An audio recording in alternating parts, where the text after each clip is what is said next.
Hey friend, guess what? So there is a Demon Slayer movie in Jamaica, right? And we gotta go.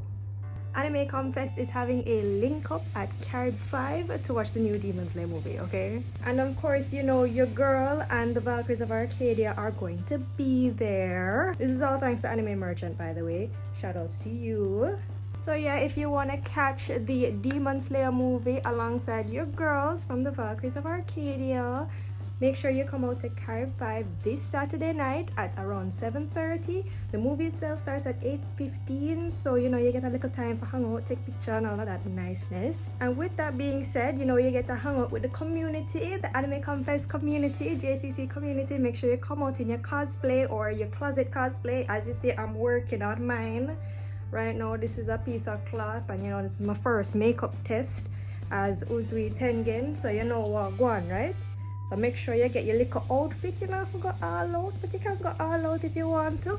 And make sure you come out, alright? Ticket prices are here, right? So make sure you get your ticket early because it's like one of the first shows. It's opening on Wednesday, but we're going Saturday night.